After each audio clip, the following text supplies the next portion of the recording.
You think your money is sitting safely in a vault?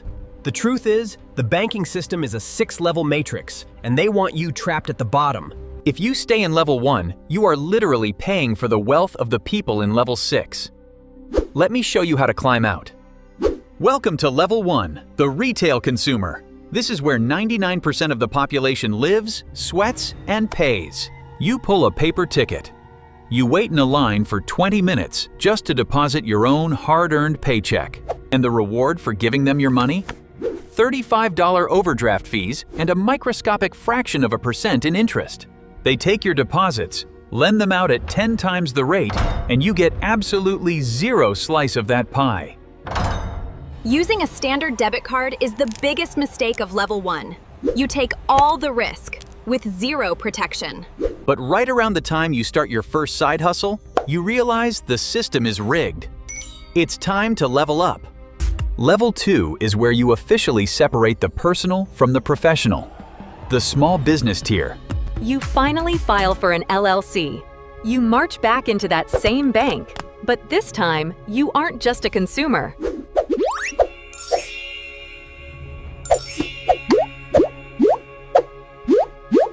Suddenly, the tellers look at you a little differently.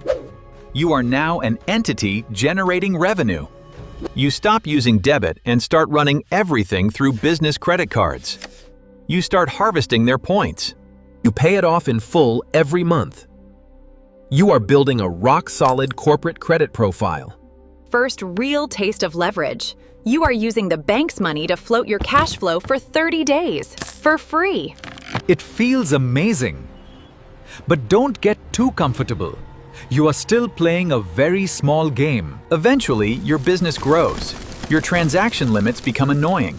The standard customer service hotline isn't cutting it. And just like that, you step out of the retail sandbox. Get ready, because level 3 changes the entire game. Level 3 is the first time you stop being a consumer and start acting like a business.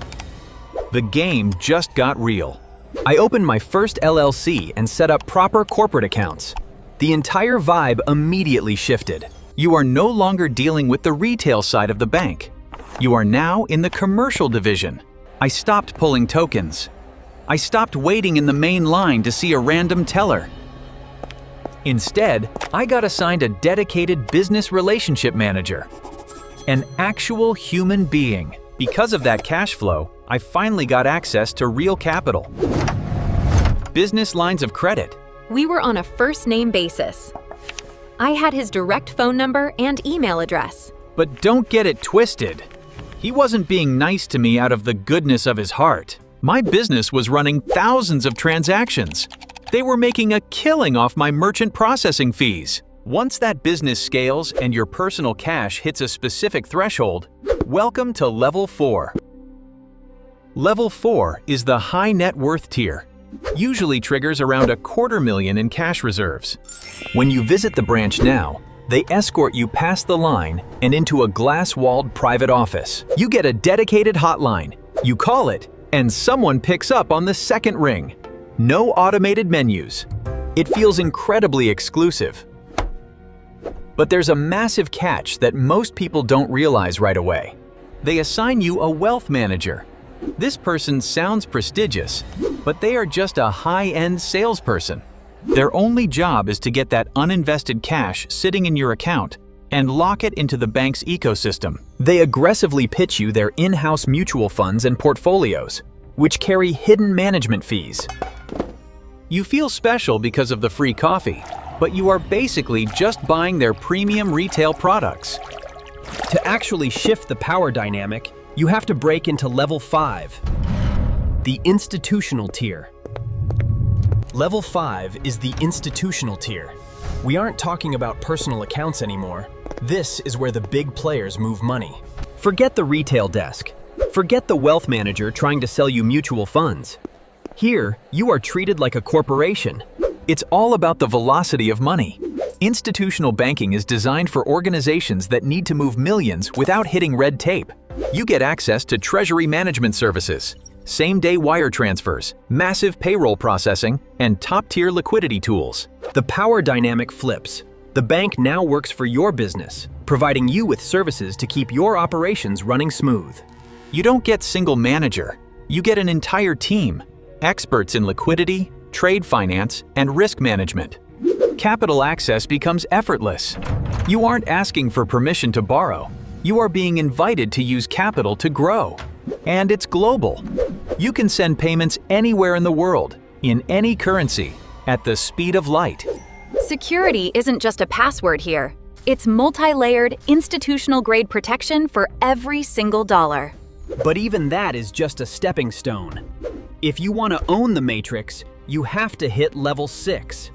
Level 6. Private equity. This is where you stop borrowing money and start creating it. You aren't dealing with bank products. You are acquiring assets, companies, and long-term value. At this level, you're looking at acquisitions. You're buying cash flow, not just saving for it.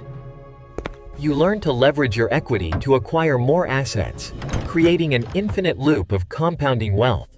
Your network changes. You are no longer talking to bankers. You are talking to investors, founders, and partners. Risk at level 6 is all about mitigation. It's about protecting your empire, not just a savings account. You are completely independent of the standard banking traps. You've outgrown the traditional system. This is the long game. This is how you build a legacy that lasts for generations. Remember when we were just trying to avoid $20 overdraft fees? That feels like a lifetime ago. Welcome to the top of the pyramid.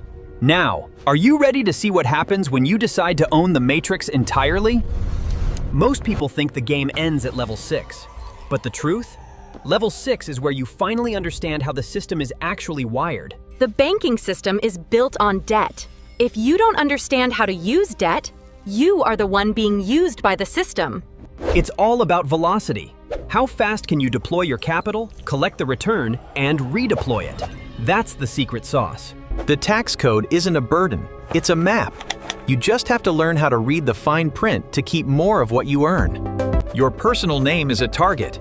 Your company is a fortress. If you want to survive the matrix, you need to hide behind the right entity. To beat the banker, you have to think like one. Don't fall in love with the product. Fall in love with the terms. They tell you to diversify. But real wealth is concentrated. You don't get rich by spreading yourself thin. Time is the only asset that doesn't replenish.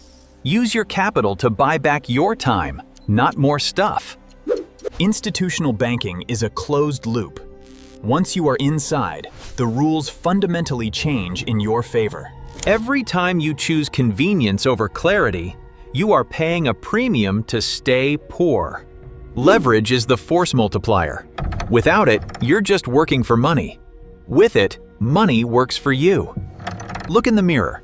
Are you still playing the game? Or are you starting to rewrite the rules? Your net worth is equal to your network. But not the people you hang out with, the people who control the capital. Never enter a deal without knowing exactly how you're going to get out. That's how you avoid the trap. If your business doesn't scale, it's just a job. The banking matrix only rewards those who can scale. Changing your bank account is easy. Changing your mindset? That's the real challenge. The banking matrix isn't designed to keep you out. It's designed to keep you from understanding how it works.